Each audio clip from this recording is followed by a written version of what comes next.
In Part 1 of our instructional video series on the AEMC Megóhmetro Model 1060, we explain how to set up, run, and save an insulation measurement test. In Part 2, we now show you how to download the saved test data to a computer running AEMC's DataView software. This video assumes DataView with the Megóhmetro control panel has been installed on your computer. DataView installation is the subject of a separate AEMC video. The DataView Megóhmetro control panel is the primary interface for connecting with the Model 1060, downloading test results, and viewing the data on the screen. You can also use the control panel to set up tests, view measurement data in real time, and configure the instrument. The Model 1060 communicates through an RS-232 serial cable that comes with the product. Insert one end of the cable into the instrument and the other into the computer. Next, turn the instrument on by turning the dial to any setting. Start the Megóhmetro control panel by opening the DataView folder on your desktop and clicking the Megóhmetro icon. When the control panel is open, the connection dialog box appears, which enables you to select the communication port and communication rate. Click the checkbox Show All Communication Ports. Then click the drop-down list in the Communications Port field and select the port through which the instrument is connected. If you don't know the port number, open your computer's Device Manager and click the Ports folder. The port number for the connection to the instrument will be listed. If you can't tell which listed port is the instrument, unplug it and plug it back in. The port will disappear while the instrument is unplugged and reappear when reconnected. Select this port number from the Communications Port drop-down list. Next, select the communication rate. For the Model 1060, the default baud rate is 9600.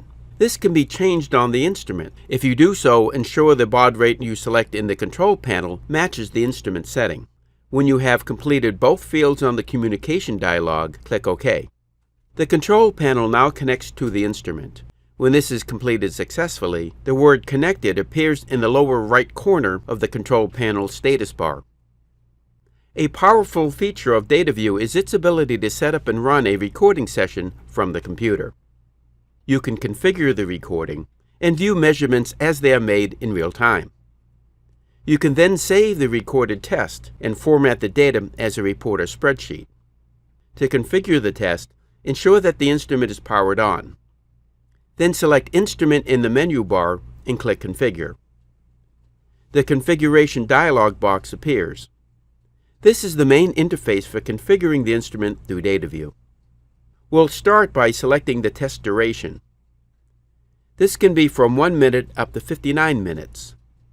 For our demonstration, we will specify 10 minutes. Next, select the sample interval.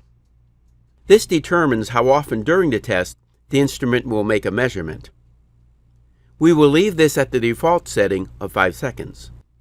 The configuration dialog box includes a number of other fields for selecting features, such as the calculation to determine polarization index, alarm thresholds, lead compensation, and other features. These are all described in detail in the help system that comes with the DataView Megóhmetro control panel. For the sake of simplicity, we will leave these at their default settings, and click Write to Instrument to update the instrument configuration. Then click Close. With the test setup complete, we can now start the test. Click Run Test in the navigation frame to display the Run Test dialog box. On the left side is a list of available test voltages from which you can select. Note that these will override the voltage selection indicated by the instrument's dial. For our test, we will select 250 volts. Note that you can also set a limit on allowable test voltages by disabling higher voltages via the control panel, as explained in the help system. At the bottom of the dialog box are the object and test numbers, under which the test will be stored. These are derived by incrementing the object and test combination of the most recent test stored in memory. In our example, no tests are in memory, so by default the test will be stored as test1 in object1. To change this setting, use the up and down buttons next to the fields. To begin the test, click the Start button.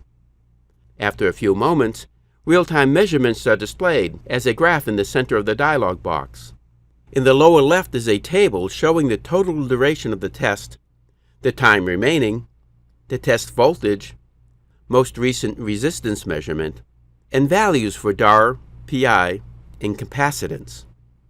The DAR value appears after 1 minute, while PI and capacitance will appear at the completion of this test. As the test progresses, the graph starts to assume the characteristic shape of the time resistance test. In our demonstration, the graph indicates that our test specimen, in this case a short wiring run, has adequate insulation. It also indicates that we have selected an appropriate test voltage. If instead the graph quickly rises to the top of the display and measurements are listed as out of range, stop the test and run a second test at a higher test voltage. You can print the displayed graph by clicking the Print button and completing the Print dialog box. To save the test, click Save. When you exit the test, it appears under Data Files in the navigation frame. When you open the test, you can augment its data by clicking Edit in the menu bar and then selecting the Edit option. This displays the Session Summary Properties dialog box. This dialog box consists of 4 tabs. The first is named Test, and it lets you enter explanatory information about the testing session. For example, you can enter a more meaningful name, a 1-line description, and additional explanatory comments. The Object tab lets you change the name of the object in which the test is stored. In this case, we will leave this name unchanged. The Operator tab enables you to enter information about the person who conducted the test. Initially, this tab is blank. To enter data, click the Edit button near the bottom of the screen. You can enter a name or choose from a list of previously created operator records. For demonstration purposes, we have earlier created records for 3 operators. When you select one, the person's information automatically populates the fields on the tab. When this tab is complete, click OK. The final tab in the Session Summaries Properties box is labeled Site. This lets you enter information about the location where the test was performed.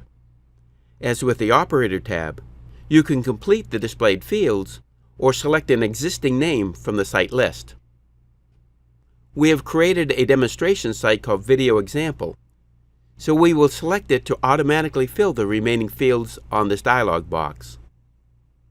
You can now view the complete test record.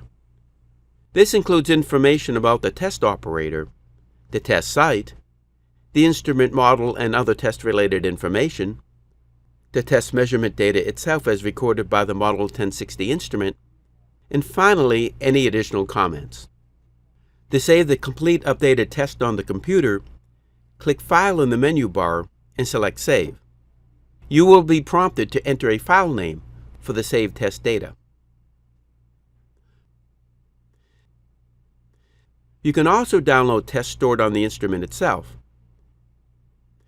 To do this, click Instrument in the menu bar and select Download. After a few moments, the Select Tests dialog box appears. This lists all tests currently stored in the instrument. You can download individual tests by selecting them, or use the Select All button to select the entire contents of the instrument's memory. In our example, there is only one test stored, so select it and click Download. When the download is complete, the navigation frame on the left side of the control panel window lists the object name, as well as any test contained within the object. Clicking on the name of the test displays its measurement data in the data frame on the right side of the control panel window. Another important feature of DataView is its ability to generate reports from test data stored in objects. Start by selecting the object in the navigation frame. All tests stored in the object are listed in the data frame. Choose each test to include in the report by clicking its checkbox in the Add to Report column. You must have at least one test selected to create a report. Click File in the control panel menu bar and choose Create DataView Report. You are asked to enter a file name for the report data with the extension DVB. Enter the file name and click Save. The Address Book dialog box appears, allowing you to change the operator and site information for this report. DataView now creates a report from the selected test data. By default, this report consists of a cover sheet, a page for each selected test, and a test summary worksheet. To save the report to the computer, click File when viewing the report, and then click Save, and specify a location for the Save Report file. Note that DataView includes a number of features that enable you to customize your reports, displaying your test results for a wide variety of users and purposes. These report generation features are described in detail in the DataView help. This concludes our two-part series on setting up, downloading, and analyzing test results for the AEMC Megóhmetro Model 1060. For more information about this instrument, please visit the AEMC website. And be sure to visit our YouTube channel for additional videos about the many products offered by AEMC.